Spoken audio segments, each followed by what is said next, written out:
오늘 이 시간에는 셀트리온 공매도 극복, 레큐로나 EMA 6월 안건 상정, 바이오주 반란 시작인가? 자, 그럼 무엇을 알아볼 것인가? 첫 번째, 코스피 속도 조절, 코스닥 추가 상승. 두 번째, 바이오주 순환 반등인가 본격 상승 시작인가? 세 번째, 레큐로나주 유럽의약품청 6월 안건 상정의 의미는? 네 번째, 셀트리온 그룹주 공매도 극복 가능. 주천의 주식시황 시간입니다. 안녕하세요, 주천입니다.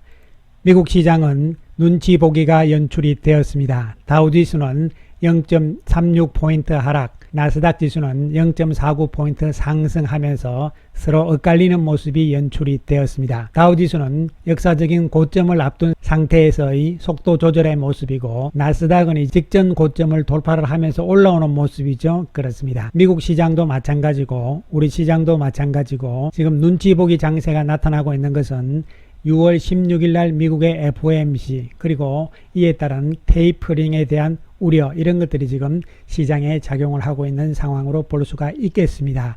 우리 시장은 코스피 지수는 약보합 상태, 코스닥 지수는 강보합 상태로 마감이 됩니다. 코스피 지수는 전일 신고가, 그리고 오늘 속도 조절의 의미로서 쉬어가는 이러한 모습으로 해석을 할 수가 있겠는데요. 코스닥 지수도 큰 힘을 지수 측면에선 발휘하지 못하는 모습을 보여주었지만 바이오주들의 강세 현상이 돋보이는 모습이었다, 이렇게 볼 수가 있겠습니다. 양 시장 모두 하락 종목이 많은 모습이죠. 코스피 지수가 신고가 형태로 가는 상황에도 불구하고 어제에 이어서 오늘도 외국인들은 매도 공세죠. 거래소 시장에서 2천억, 코스닥 시장에서는 190억 정도의 매도를 하는 외국인들의 모습입니다. 외국인들이 주로 매도한 종목군들은 삼성전자죠. 어제에 이어서 오늘도 삼성전자를 가장 많이 파는 모습, 한국전력, 삼성 SDI, SK이노베이션, 두산인프라코아, 포스코 등을 많이 팔았고, 매수한 종목을 살펴보면 SK하이닉스, 카카오, 삼성바이오,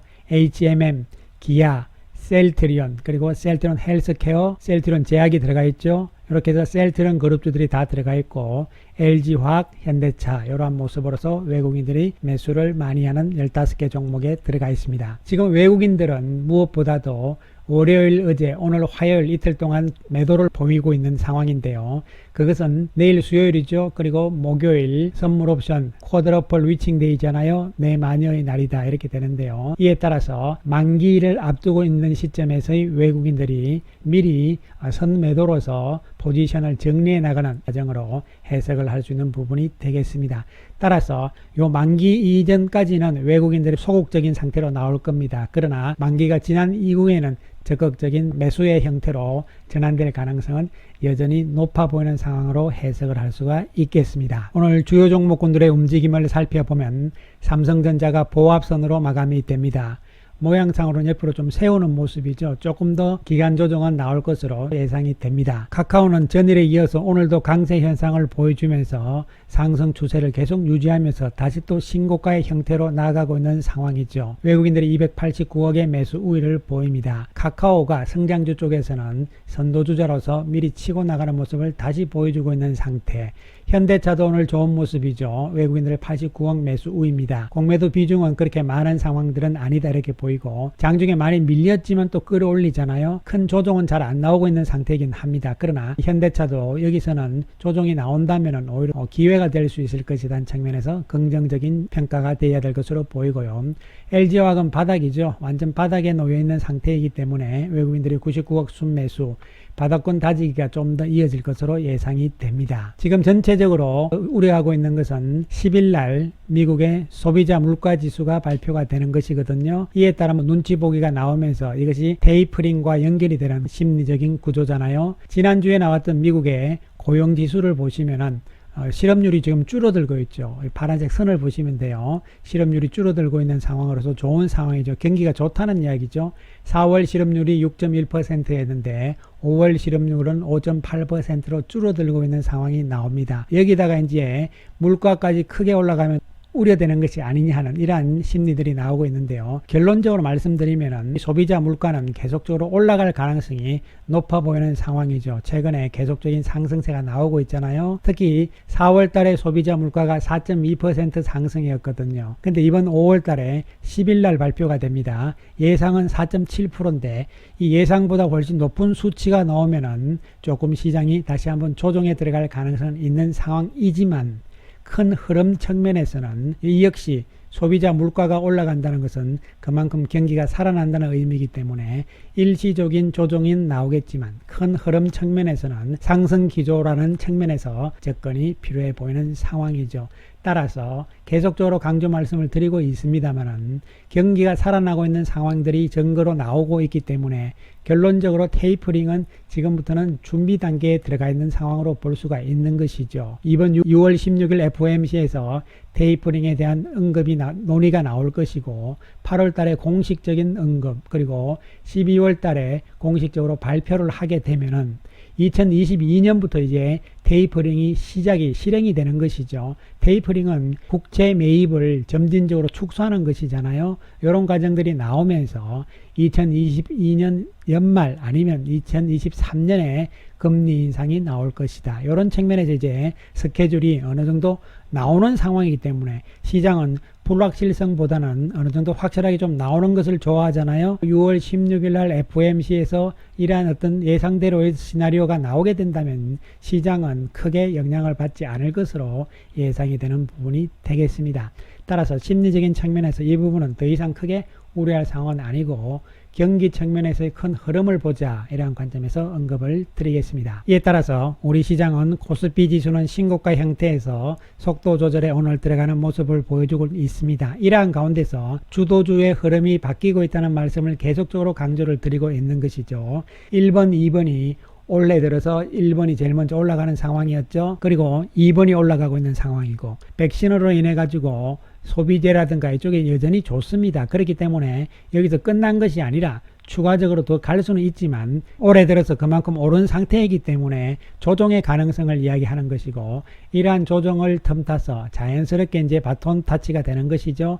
그동안 조정받았던 성장 쪽에서 나가는데 특히 성장주 쪽에서 이미 카카오가 지금 치고 나가잖아요. 이제 그 다음에 누가 될 것이냐인데 자동차 쪽이 들어오는 모습이 나타나고 있고 그 다음에 바이오냐 2차 전지냐 반도체냐 이렇게 됐는데 지난주에 삼성전자를 필두해서 반도체가 조금 움직였고요.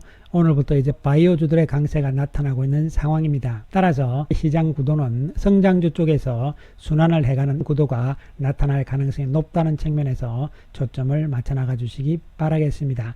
특히 우리가 바이오주들의 움직임을 살펴보게 되면은 코스피 200의 헬스케어 지수를 살펴보면은 고점 대비 지난 12월 8일이잖아요. 그 이후로 계속 빠졌다는 이야기예요. 최근 5월 4일까지 무려 30.41% 하락세를 보였습니다. 그리고 코스닥 150의 생명지수도 보시면은 무려 27.54%나 하락을 했잖아요.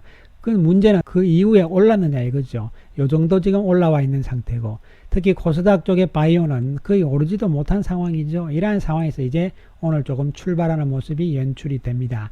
단기적으로는 우리가 여러 가지 재료들이 있습니다. 미국의 바이오젠에서 치매치료제 FDA 승인이 나왔다 이런 부분들과 더불어서 그동안 억눌려있던 바이오주들이 바닥권에서 이제 서서히 치고 나가는 분위기가 나타나고 있는 상황이 되고 물론 단기적으로는 순환 상승의 구도겠죠. 그러나 시간이 지나면서 옥석이 구분이 되면서 바이오주들 전반의 시세는 좀 더 이어질 가능성 쪽에 초점을 맞출 수 있겠습니다. 자, 그럼 지금부터 셀트론에 대해서 언급을 드리기로 하겠습니다. 유럽의약품청에서 이번 6월 달에 회의가 열리잖아요. 매달 회의가 열리는데 이번 6월 달의 회의는 어떤 회의냐 하면은 양리학적 위험평가위원회입니다. 그래서 요 양리학적 위험평가위원회 요건 뭐를 하는 거냐 하면은 의약품의 안정성 평가죠. 그리고 모니터링을 담당하는 유럽의약품청의 위원회죠. 즉 다시 말씀드리면 6월 7일부터 6월 10일까지 열리는 이번 유럽의약품청의 회의는 양리학적 위험평가위원회다. 즉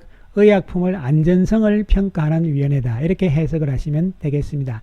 여기에 셀트리온의 레거담비맙 즉 레키로나주가 안건으로 등재가 되어 있는 상황이죠. 5-1-10번인데요. 5항은 뭐냐면은 위험관리 계획입니다. 약품의 안전성을 따지는 부분으로 볼 수가 있는 것이죠. 레그담비마브로 되어 있고요. 그 다음에 셀트리온 헬스케어 헝가리 법인에서 신청을 했고, 그 다음에 범위는 뭐냐면은 중증 급성 호흡기 증후 바이러스로 인한 질환, 이것에 대한 치료죠. 이런 부분에 대해서 이제 안정성을 따진다는 것이에요. 이 부분은 크게 문제가 되지 않는 부분이죠. 레키로나주는 그런 측면에서 접근을 해야 되고, 조치는 요 평가 계열 및 부분들을 CHMP의 조언으로서 채택을 한다, 이런 이야기죠. 그래서 요 과정은 무슨 과정이냐면은 이제 모든 과정이 어느 정도 마무리가 되고 마지막에 이 약의, 즉 레키로나주, 레그담비마브의 안정성을 따지는 부분들이거든요.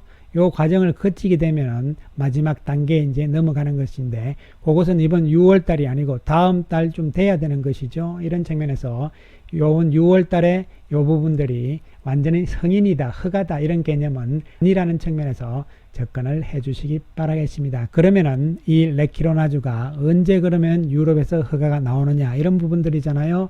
자, 이런 부분들을 자세히 살펴보시게 되면은 셀트리온 쪽에서 직접 만든 자료입니다. 이 내용들을 보시면은 지금 3상을 환자를 모집이 완료가 됐잖아요. 투약이 다 완료가 됐고 6월 말에 3상 결과가 나옵니다. 이것을 이제 제출을 했을 때 심사 속도가 빨라진다. 그 다음에 투여 대상도 확대를 기대하고 있다. 이런 이야기들이잖아요. 따라서 결론적으로 말씀드리면은 이번 6월 달에 안정성을 평가를 하고, 그리고 6월 말에 3상 결과를 제출을 하게 되면은 이제 7월 달 가서는 또 내지는 8월 달에 정식적으로 허가가, 승인이 나올 수 있다는 이야기가 되는 것이죠.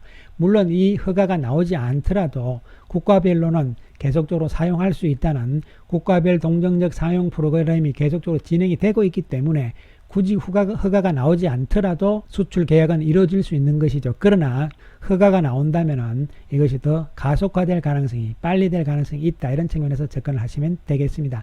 따라서 레키로나주는 지금 예상을 했던 대로, 예정대로 하나씩 단계별로 진행이 잘 되어 나가고 있다. 이런 측면에서 접근을 해 나가 주시기 바라겠습니다.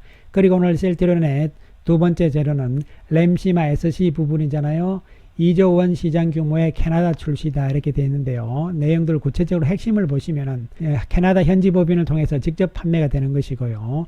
그 다음에 이 램시마 SC가 기존의 램시마가 있잖아요. 이것을 사용하는 사람들을 통하고, 그리고 의료진이라든가 환자들을 대상으로 해가지고 맞춤형 판매 전략이라는 이야기는 뭐냐면 상당히 편합니다. 왜냐하면은 자기가 직접 만든 거기 때문에요. 그렇기 때문에 시간도 전략이 되는 것이고요. 물론 가격은 비쌉니다. 그러나 병원이나 환자 입장에서는 훨씬 유리할 것이라는 측면을 인식을 시키는 판매 전략을 추진한다는 이야기가 되는 것이죠. 그리고 캐나다 시장이 이 억제제 시장 가운데서 단일 국가로서는 세계에서 두 번째로 큰 시장이 바로 캐나다 시장인 것이죠. 이 의미는 기존의 램시마와 램시마 SC가 유럽 시장에서 집중되어 있었잖아요. 이제는 캐나다를 필두로 해서 북미로 진출했다는데 큰 의미를 부여할 수 있는 것이고, 3분기에는 호주 쪽으로 출시가 예정이 되잖아요. 따라서 유럽을 넘어서 글로벌 전역으로 간다. 이런 측면에서 올해 램시마 SC의 실적 여전히 기대를 할 수 있는 부분이 되겠습니다. 셀트리온 오늘 이에 따라서 1.70% 상승세를 보여줍니다. 외국인들이 220억 매수 우위를 보였잖아요. 거래량도 늘어나는 모습이 나오면서 바닥에서 다시 양봉이 하나 나오는 상황이 나타났습니다. 오늘 외국인들의 공매도를 살펴보게 되면은 22,800주잖아요. 그런데 외국인들이 8만 1000주를 샀단 말이죠. 금액으로는 220억 매수 우위를 보이는 상황. 창구별로 보면 아침에 조금 바쁜 모습이 나왔습니다. 그러나 모건 스탠리 쪽에서 장 끝날 때까지 39,000주를 매수를 했고, UBS, JP모간, 메릴린치 쪽에서 매수를 합니다. 한편 오전에 모건 스탠리 쪽과 메릴린치에서는 또 매도를 하기도 했어요. 이 모습을 봤을 때는 자기들도 지금 상당한 고민에 빠져 있는 것이죠. 공매도 세력들도 고민에 빠져 있는 상황입니다. 왜 그러냐 하면은 오늘 현재까지, 즉 5월 3일부터 오늘 현재까지 공매도 평균 가격은 259,472원이에요. 이런 상황이기 때문에 여기서 좀 꺾어내려서 26만원 선도 내려보내려고 하는데 안 내려간단 말이죠. 그래서 결국은 여기서 만약에 힘들다, 즉 지금 시장 분위기가 바뀌는 상황으로 바이오 쪽으로 나오게 되면은 일시 후퇴를 합니다. 포기를 하고 좀 더 그냥 주가를 놔두는 것이죠. 끌어올리는 상황이 되는 것이죠. 그렇게 되면은 기존에 공매도 했던 부분들을 손해가 커지기 때문에 또 쇼커버링을 해나가면서 들어가는 것이죠. 그런 상황으로 전개가 되는 것이기 때문에 공매도 세력을 극복해 나갈 수 있는 가능성이 높아지는 상황이고, 내일 수요일 목요일 만기를 앞둔 시점에서 이틀 중에서 하루 크게 밀리는 상황이 나면서 26만원 근처로 다시 끌어내린다면 오히려 우리는 좋은 기회란 측면에서 접근을 해나가 주시기 바라겠습니다. 헬스케어 같은 맥락으로 접근을 하시면 되겠습니다. 외국인들 160억 매수 우위를 보였고 공매도 47,000주 나왔습니다만 13만 3천주의 외국인 매수가 나왔어요. 창구별로는 특별한 게 없습니다. UBS와 CS 쪽에서 4만 1,000주를 사는 모습이 나오고 매도 창구는 외국계 쪽에서 없는 모습이었죠. 오늘까지 셀트리온 헬스케어의 공매도 평균 가격도 11만 6,015원이 되는 것이죠. 따라서 여기서 이 가격대 근처까지 꺾어 내린다면 기회단 측면에서 오히려 접근을 해나가 주시기 바라겠습니다. 셀트리온 제약도 같은 맥락이죠. 오늘 4% 크게 오르는 모습을 보여주었습니다. 외국인들 86억 매수 우위를 보여주는 상황. 공매도 8,300주로 좀 줄어드는 모습이죠. 오늘 거래량이 늘었기 때문에 공매도 비중도 줄어드는 모습이 나타납니다. 외국인들 62,000주 매수 우위를 보인 상황이고, 창구별로 보시면은 맥쿼리 쪽에서 19,000주, 모건 스탠리, UBS, 메릴린치 이렇게 돼 있잖아요. 매도는 CS에서 파는 모습이죠. 셀트리온 제약도 공매도 평균 가격이 5월 3일부터 오늘까지 13만 3,374원이 되겠습니다. 따라서 이제 여기서는 더 이상 바닥권에서 한 번 더 밀린다 하더라도 끝난 것이 아니죠. 그죠? 오히려 한번 눌림목을 주면서 가파른 상승, V자 상승의 가능성을 계속적으로 높여주고 있는 상황이고, 공매도 세력들이 여기서 일부 후퇴를 하게 되면 조정 없이 바로 여기서도 상승도 가능할 수 있는 상황들이 다가오있다는 측면에서 접근을 하시면서 상황들을 지켜보자, 이런 말씀 다시 한번 강조를 드리겠습니다. 감사합니다.